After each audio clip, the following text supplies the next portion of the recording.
tudo bem? Hoje, depois da prova de civil, que foi da turma da manhã e que daqui a pouco vai fazer a turma da noite, eu vou fazer uma revisão da lista que eu mandei para vocês, para a gente poder corrigir junto. Então, se vocês tiverem alguma dúvida quando estiverem fazendo, vocês podem vir aqui olhar para ver se está tudo certo, se vocês entenderam. Qualquer coisa, vocês podem me mandar no privado também, que eu vou responder, tentar explicar de outra forma. Então, hoje eu vou fazer com vocês a correção dessa lista que eu mandei e eu espero que tenha ajudado para a prova. Aí a gente vai analisando alguns conceitos também enquanto a gente faz essa revisão. Eu vou começar então.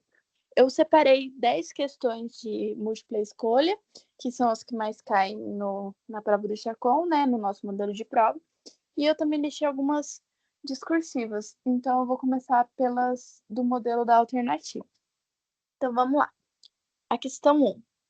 De acordo com o Código Civil, a personalidade civil da pessoa natural começa A. Com a concepção, com o nascimento com vida, com o registro civil ou aos 18 anos de idade. Bem, eu vou falando e aí, quando vocês estiverem revisando, vocês param e tentam resolver. Ou se alguém entrar aqui e quiser que eu dê um tempinho, só me avisar, tá bom? Então, vamos lá. Com a concepção, não é, porque o que o Código Civil brasileiro entende? Ele entende que a personalidade, que essa pessoa natural, ela começa a ter os direitos e deveres a partir do nascimento com vida. Então, ela nasceu, foi comprovado que ela nasceu com vida, ela é uma pessoa de sujeitos e direitos nos atos da vida civil. Claro que esses direitos e deveres eles vão sendo medidos de acordo com a capacidade da pessoa, como a gente já viu. Então, aos 18 anos, ela tem a capacidade plena, mas os direitos da personalidade civil começam quando ela nasce, com o nascimento com vida. Então, a letra certa é a letra B. Então, vamos para a questão 2. E vocês podem ver também que ao final dessa lista, eu coloquei também os artigos que são de acordo com o tema que a gente estava falando. Então, se vocês tiverem alguma dúvida e quiser revisar ali no artigo também, eu acho pertinente. Na questão 2, a gente fala dos direitos da personalidade também. E eles são, em regra, disponíveis e renunciáveis, intransmissíveis e irrenunciáveis, negociáveis por contrato ou prescritíveis. Bom, a gente viu várias características dos direitos da personalidade com o professor Chacon. Em regra, a gente vê que eles são intransmissíveis e irrenunciáveis, como mostra a letra B. Por que não pode ser as outras alternativas?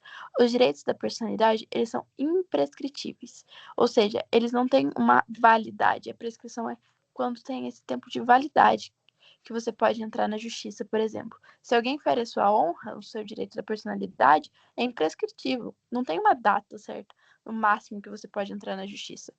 Eles não são disponíveis, eles são indisponíveis. Você não pode dispor dos seus direitos, você não pode renunciar aos seus direitos. Você não pode transmitir eles também para quem você quiser, muito menos você pode negociar eles em um contrato. Você tem esses direitos, eles nascem com você a partir do nascimento com vida e você não pode transmitir, renunciar, negociar, nada desse tipo com eles. Então, a certa é a letra B. A questão 3. Sobre o nascituro, assinale a alternativa correta. Então, a gente vai falar da pessoa que nasce, certo? Que ela não possui qualquer proteção jurídica. Errado. A gente vê que o nascituro, ele tem, sim, os direitos, até mesmo antes do nascimento, como, por exemplo, a questão da pensão de alimentos gravidícios, para ele poder ter um desenvolvimento bom para que ele possa nascer com as devidas qualidades de vida e afins. Então, ele tem, sim, direitos, ele tem essa proteção jurídica.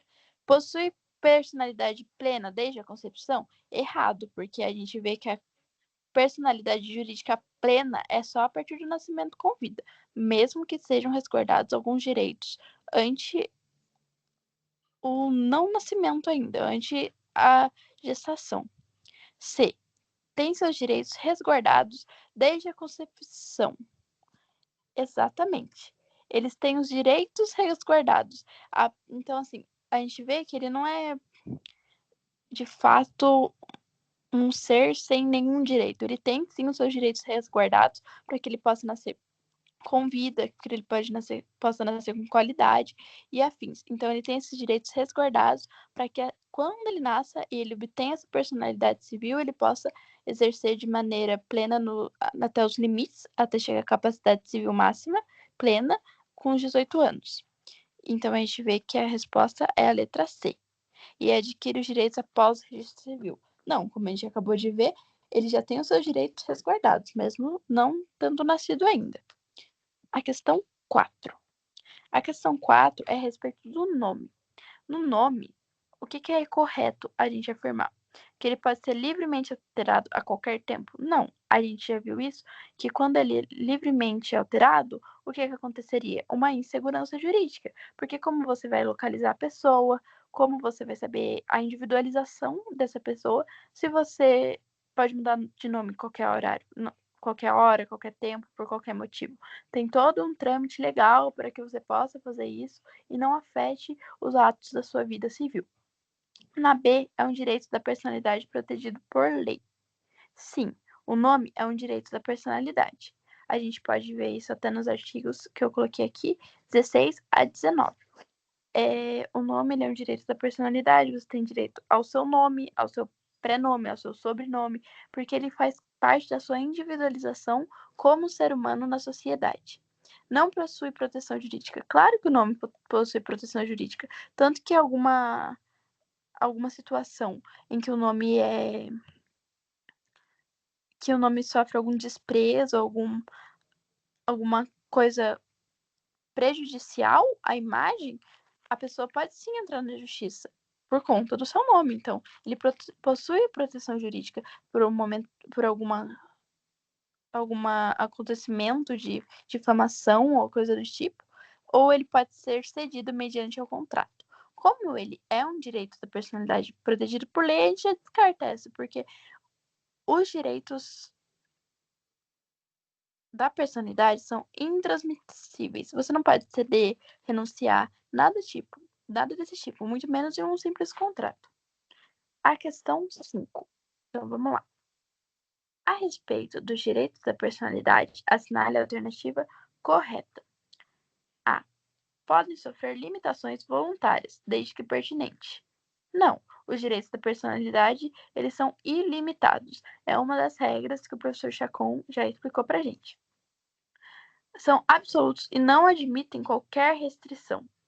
Aí a gente tem um problema, porque qualquer restrição é muito amplo. Não admite qualquer restrição. Não é isso que acontece. O que acontece? Que eles podem sofrer a limitação, desde que não seja permanente nem geral, que é justamente a resposta da letra C. Ela tem uma limitação possível, mas ela não é permanente, geral ou nada do tipo. Pra ver se tá tudo certo aqui. Vou continuar.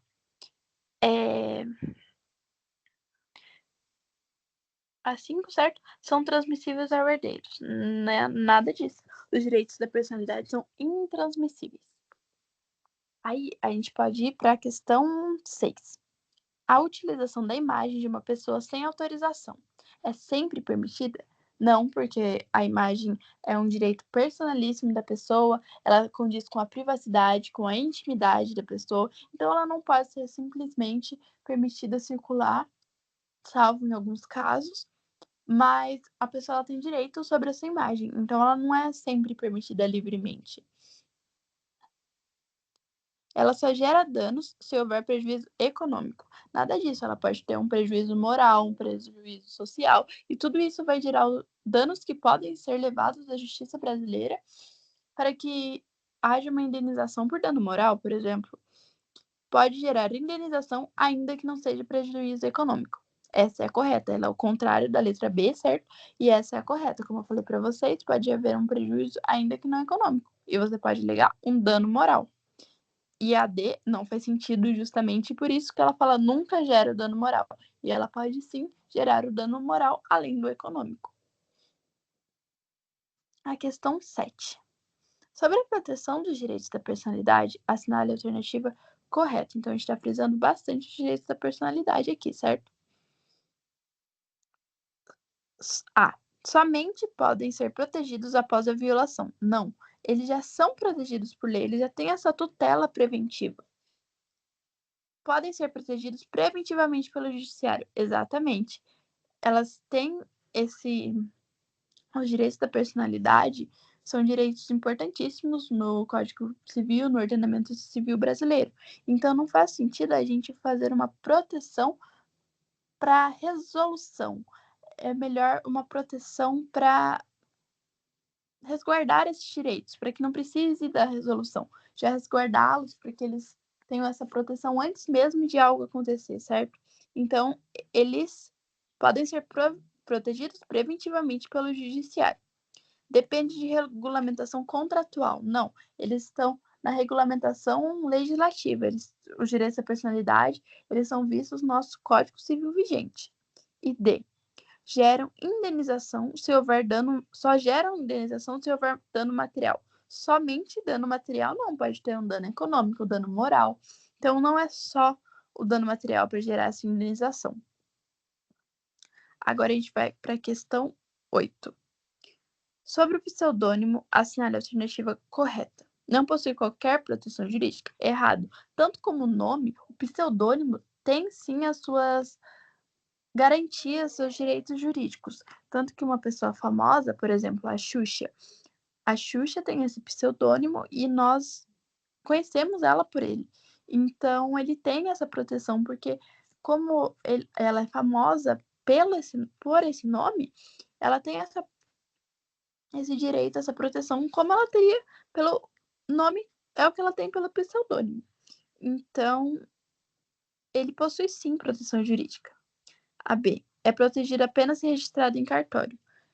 Nada disso, ele pode ser protegido desde que a pessoa acate esse pseudônimo e ele seja como uma característica dela. Ele não precisa necessariamente de um registro público para ele poder ter esses direitos, assim como o nome. O nome, os direitos da personalidade, do nascituro, você não precisa do registro para você ter essa proteção,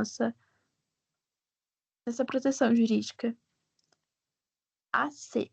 Goza das mesmas proteções conferidas ao nome. Exatamente, como eu já expliquei, essa é a resposta correta. A partir de que a pessoa tem essa identificação com o pseudônimo, ele não difere do nome quanto às proteções que a pessoa vai ter por conta dele, com ele, né?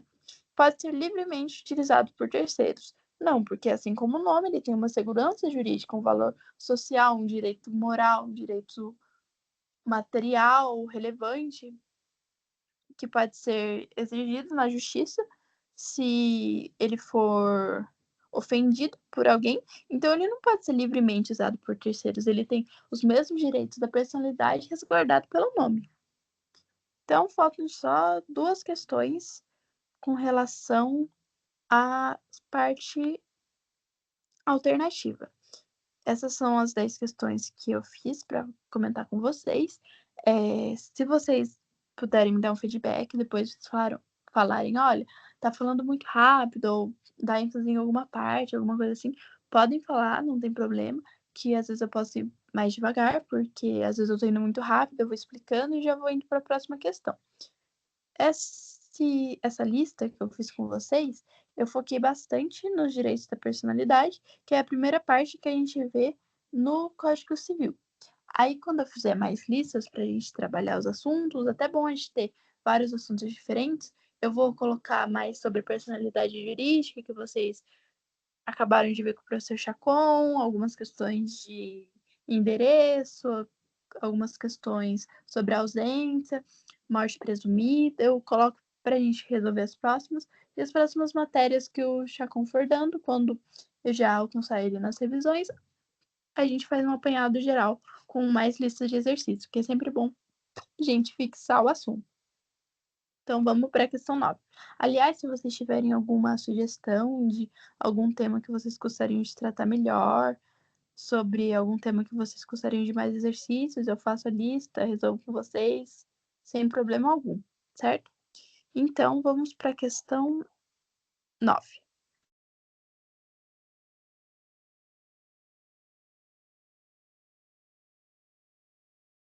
Em relação ao fim da personalidade civil, assinale a alternativa correta. Ocorre com a incapacidade civil.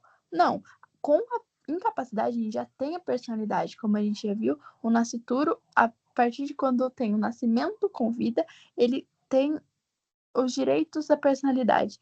Ele nasce com vida, ele adquire a personalidade jurídica. Então, não é com a incapacidade, porque uma pessoa, quando ela nasce, ela é incapaz, entretanto, ela tem essa personalidade jurídica que é medida os seus direitos e deveres a partir da capacidade, que eles vão aumentando até chegar aos 18 anos e conseguir a capacidade plena, certo? Então, vamos lá. Não é a letra A. Aí vocês já estão vendo o gabarito aqui, né? Só fazer assim, finge que não viu. B. Ocorre com a morte, inclusive presumida. Exatamente. Por exemplo, uma avalanche que cai em cima de um homem que estava escalando e não achou um corpo, mas passou mais de um mês. Ele provavelmente está soterrado. Então, tem o fim da personalidade civil. É uma morte que muito, muito provavelmente ela aconteceu. 99,999% de chance de acontecer. Então, assim como a morte que você tem um atestado de uma morte cerebral, uma morte encefálica, que a pessoa tem um atestado de óbito, a morte presumida também dá fim à personalidade civil. Ocorre com a velhice. Não. Enquanto a pessoa é viva, um idoso, uma criança, um bebê, todas essas pessoas, elas têm a personalidade civil, ela não é retirada enquanto a pessoa está viva. Somente com a morte. É a única possibilidade do fim da personalidade civil. E ocorre com a perda dos direitos políticos. Não, como eu já disse, a única possibilidade do fim da personalidade civil é com a morte. Então, a perda dos direitos políticos não elimina a personalidade civil do indivíduo. E a nossa última questão de testes, eu acho que a gente resolveu até rápido, agora vai dar 6h30. Então, foram questões bem tranquilas, assim, para essa primeira lista. Eu imagino que a prova do Chacon, pelo que vocês me falaram, não foi tão complexa, então eu pretendo ir aumentando o nível da dificuldade das listas também, para a gente ir pegando o jeito. Vou tentar trazer algumas questões da OAB nas próximas listas, e a gente vai resolvendo juntos. Se vocês tiverem dificuldade, é só me avisar. E aí a gente vai testando alguns métodos, alguns exercícios, e aí, com o tempo, a gente vai aprimorando, certo? Essa foi a primeira prova de vocês, eu espero que tenha ocorrido tudo certo, espero que a monitoria tenha ajudado e com o tempo a gente vai aumentando esse nível de dificuldade, tendo sempre listas e as revisões das matérias. Então vamos terminar aqui de alternativa e eu vou resolver com vocês as questões discursivas, que se eu não me engano eu fiz 6. Tá, então vamos lá. A questão 10. A respeito da disposição do próprio corpo. Então tá, os direitos que a pessoa tem, como a pessoa pode dispor do seu próprio corpo. Então, qual a alternativa correta? É sempre proibida em qualquer circunstância? Não. Sempre proibida, não. Mas ela não é totalmente liberada. A pessoa ela não tem o direito de fazer o que quiser com o corpo dela, mesmo sendo dela, pelo direito civil, pelo que é ordenado no direito civil. É permitida apenas após a morte? Não, nem após a morte. Por exemplo, na doação de órgãos, a pessoa ela assina um termo que ela quer doar os órgãos do corpo dela, dispor desses órgãos quando ela morrer. Mas a família, por questões sentimentais, questões religiosas, quaisquer que sejam as questões, quando a pessoa morre, ela não aceita que os órgãos desse parente, desse indivíduo, seja doado. Então, não vai ter a doação. Então, não é permitida apenas após a morte. E tem algumas disposições do próprio corpo que a pessoa pode fazer mesmo em vida. Então, não é assim que ocorre. É permitida desde que não contrarie a lei e os bons costumes. Exatamente essa questão. Porque, como eu já disse, mesmo que seja o corpo do indivíduo, o próprio corpo, a pessoa ela não tem o direito de fazer o que quiser com ele, de acordo com o direito civil. E os bons costumes, o que a gente entende pelos bons costumes? Vocês devem estar estudando aí a teoria geral do direito, história do direito, que pelo menos a turma da manhã, eu sei que é com o professor Antônio. Então, vocês vão ver que o direito civil, ele tem várias fontes, as fontes do direito. Essa matéria, ela é muito conveniente, muito importante para todas as áreas do direito, porque a gente tem a base de todas as fontes. A gente vê que a lei não é a única fonte. Então, os bons costumes, eles também são fontes. A moral, que ela é inserida no contexto social da época, do local, eles também são considerados como fontes do direito, tanto a doutrina, a jurisprudência, a lei, os bons costumes, a moral, analogias, existem inúmeras fontes do direito. Então a gente pode ver que o direito ele não é só a lei seca. Então, além da lei, os bons costumes são um exemplo dessa prática com a disposição do próprio corpo. Então, ela é permitida, desde que não contrarie a lei e os bons costumes. E a D, que pode ocorrer livremente, sem qualquer limitação. Como a gente já disse, não é isso, né, o que acontece, porque a pessoa não tem essa disposição do próprio corpo aceita, mesmo que ela queira, não pode contrariar a lei e os bons costumes, então seria a letra C. Aqui tem um gabarito, alguns artigos se vocês quiserem dar uma olhada, e eu vou abrir agora os exercícios que eu fiz com vocês para a gente poder resolver as questões dissertativas, que eu imagino que seja a maior dificuldade de vocês. As questões objetivas, elas não têm um grau de complexidade muito grande. Com o tempo, vocês vão resolver mais casos assim, não só o conceito, vão olhar os casos, que é importante para a gente fazer provas como ENAD, OAB. E o Unisal, ele também tem muitos desses testes, além como a prova integrada, que com o tempo vai aumentando o nível de dificuldade, de matéria de volume de questões. Mas assim, sempre que a gente vai treinando as listas de exercícios, fica muito mais tranquilo, porque a gente vai pegando o jeito e vai aumentando a dificuldade aos poucos. Então eu vou só abrir aqui a outra lista para a gente resolver. Questões discursivas. Então a gente vai resolver as questões. Só conferir quantas eu fiz. Foram 8 questões que eu separei para resolver com vocês. Tá, então vamos lá. Na questão número 1. Explique o momento do início da personalidade civil natural, indicando o tratamento jurídico do nascituro. Então, o que a gente vai fazer?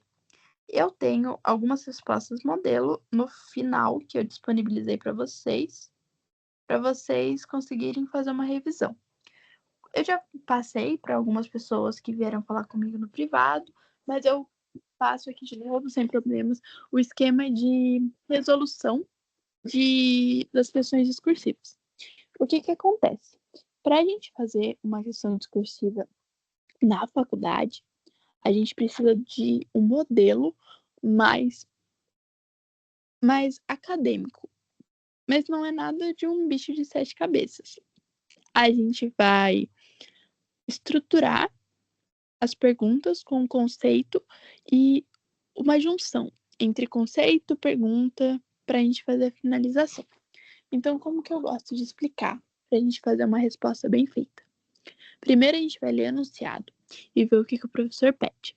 A gente leu, então aqui, ó, o início da personalidade civil da pessoa natural. Então tá, esse é o primeiro ponto. Então, como essa não é uma questão problema, é uma questão conceito, fica mais fácil, porque a gente não vai ter que juntar os dois. O que a gente vai ter que fazer? Explicar o início da personalidade civil da pessoa natural, indicando o tratamento do nascituro. Então, o que a gente pode falar? Que a personalidade civil da pessoa natural, conforme o Código Civil vigente, conforme o ordenamento jurídico brasileiro. Isso também é muito interessante, que quando a gente começa a ler as doutrinas, a gente consegue ter um vocabulário jurídico muito mais amplo. E isso ajuda a gente a construir as respostas sem muitas repetições, ou quando a gente fica em dúvida em algum conceito jurídico, a gente consegue ter mais alternativas para essas respostas. Então, o que a gente pode falar? que essa personalidade civil da pessoa natural, de acordo com o ordenamento jurídico, ela se refere à aptidão para adquirir os direitos e contrair deveres na ordem civil. Então, o que é isso? Você nasce com vida, você tem os direitos e deveres. Beleza, você já conceituou os direitos da personalidade civil. E que ela tem o seu início do nascimento com vida. Fez uma introdução ali, ótimo, primeiro parágrafo. Aí, o que a gente pode colocar? Que apesar de ser o início da personalidade jurídica do nascimento com vida, ela tem alguns direitos do nascituro resguardado, desde a concepção, que foi um exemplo dos alimentos gravidícios, que assim, embora o nascituro ainda não possua personalidade civil plena, ou seja, ele tem a personalidade civil que não é plena, né? Ele é protegido juridicamente, podendo ser titular de direitos como, por exemplo, direitos sucessórios, condicionado ao nascimento com vida. Então, ele já é um herdeiro, por exemplo. Ele só vai ter essa condição que. Só um minuto.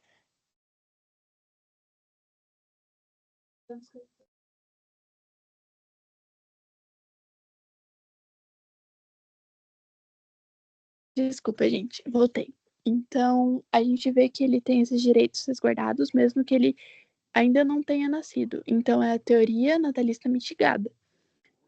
Aí a gente pode fazer uma conclusão em síntese desse conceito que a gente falou, desenvolveu o início da personalidade, mesmo quando ele não nasce, ele tem direitos.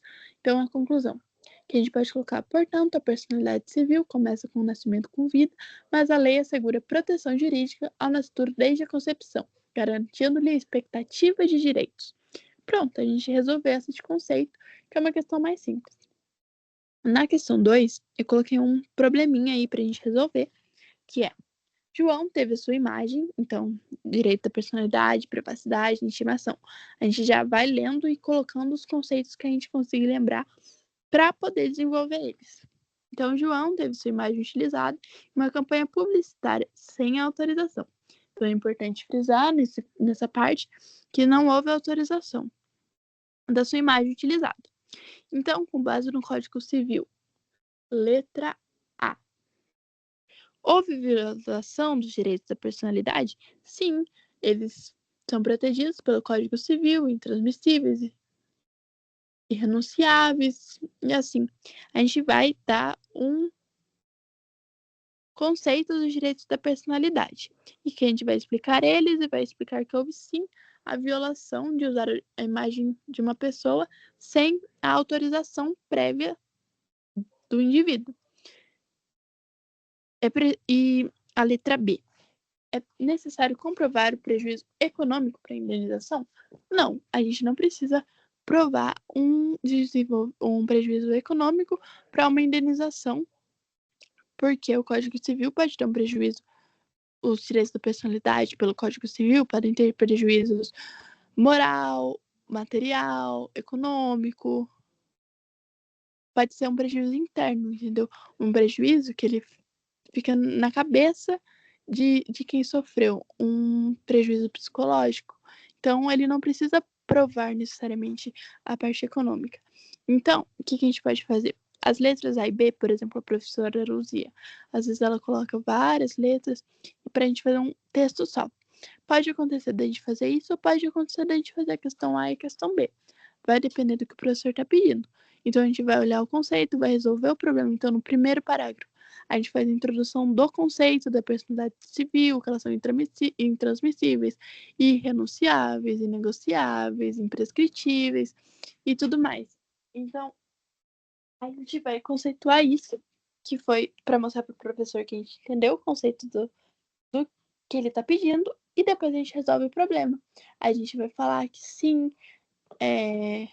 houve a violação dos direitos da personalidade, que seria necessário comprovar, não seria necessário comprovar o prejuízo econômico, pode ter outros tipos de prejuízo. Então, a gente vai desenvolver ali nessa segunda parte, a partir do conceito, e depois a gente faz uma conclusão que houve sim a violação do direito da imagem, cabendo indenização, independente se foi mostrado o prejuízo material. É basicamente isso o meu problema, tá bom? Então eu vou resolver agora a questão 3 com vocês. Então vamos lá resolver a questão 3. Analise a seguinte situação. Então é mais um probleminha aqui pra gente resolver, mas sem A e B. Uma pessoa ainda em vida assina contrato autorizando de forma permanente e irrestrita o uso de sua imagem para qualquer finalidade futura. À luz do Código Civil, discorra sobre a validade dessa autorização, considerando os limites da personalidade. Então, o que a gente viu? A personalidade ela tem limites, desde que elas não sejam limites permanentes. Então, a gente vai ter que analisar, porque não é irrestrito, mas são direitos resguardados pelo Código Civil, mas que a gente vai observar para ver esse assunto. Qual que é o problema que o código quer saber se você entendeu? Se você entendeu que ele tem ele pode fazer essa autorização para de forma permanente e restrita o uso de sua imagem. Então a gente vai responder que não, porque isso não pode acontecer, que eu falei, ela não pode ser irrestrita e permanente. Então ele não pode assinar que a partir de que ele morrer para sempre, vão poder usar a imagem dele do jeito que quiser, porque fere o direito da personalidade e dignidade humana. Então a gente vai ter que mostrar para o professor esse conceito na introdução que a gente entendeu e resolver o problema, explicando por que ele não pode, por tais motivos, de acordo com o Código Civil, dos direitos da personalidade, que vai ferir a dignidade dele, e que ele não pode fazer, muito menos por um contrato, ele dispor desse direito, eles são indisponíveis. A gente só vai ter que conceituar para o Chacon quais são esses conceitos da personalidade civil, da personalidade jurídica, que eles seriam violados a partir desse contrato que a pessoa assinaria. É basicamente isso. Então, no final, a gente só ia reforçar que é uma autorização inválida, pois ultrapassa os limites legais, sendo vedada a limitação permanente e restrita dos direitos da personalidade. Na questão 4, aqui é só para a gente conceituar, para a gente ver se a gente entendeu o conceito. Conceitue direitos da personalidade e indique duas de suas características principais, com fundamento no Código Civil. Então, a gente pode dar vários exemplos de características dos direitos da personalidade. A gente já falou de vários, alguns nos testes, alguns aqui nas dissertativas. Com certeza caiu muito na prova do Chacon. Então, a gente pode falar que eles são os direitos inerentes à pessoa humana, que eles são destinados à proteção da sua dignidade, integridade física, moral, intelectual, psicológica. Eles são para garantir esses direitos que o indivíduo tem no ordenamento jurídico brasileiro. E a gente conceituou e vai falar as características, que, por exemplo, intransmissibilidade, irrenunciabilidade, absolutos, oponíveis contra todos, imprescritíveis. Então, a gente tem esses conceitos que a gente pode analisar, que a gente pode colocar na nossa resposta. Então, a gente pode finalizar como um exemplo que, portanto, os direitos da personalidade são essenciais à proteção da dignidade humana, sendo marcados por características que impedem a disposição plena do titular, o que responderia até a última questão da questão 3. Ele não pode ter essa plena disposição, mesmo sendo o seu direito da personalidade. Então, a gente falaria ali das características e reforçaria esses quesitos que é direito da personalidade protege. Questão 5. A questão 5 é para a gente explicar a diferença entre a pessoa natural e a pessoa jurídica, indicando quando se inicia cada uma delas. Então, a gente vai conceituar cada uma das personalidades.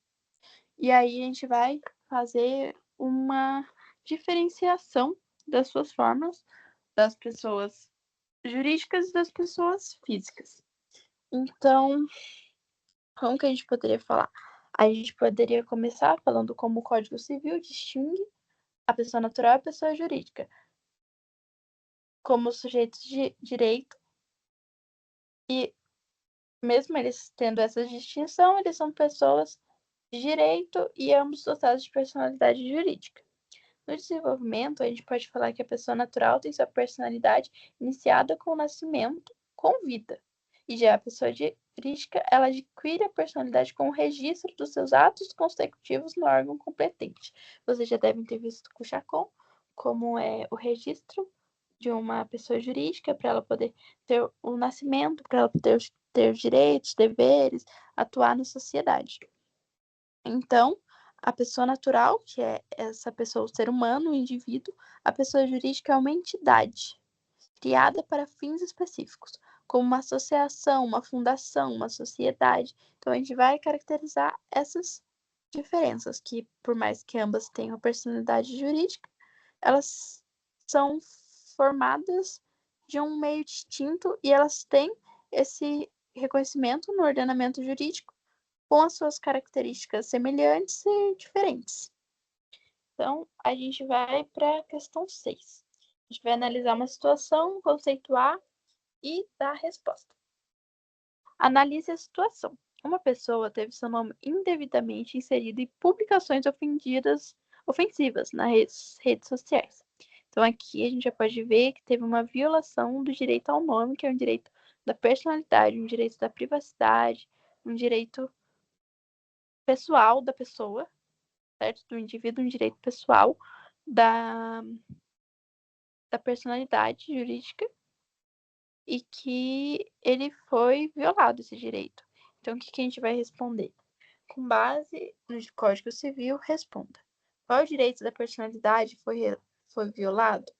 Então, a gente pode ver que foi uma violação da identidade dessa pessoa, da honra, da dignidade dela, porque foi uma publicação ofensiva.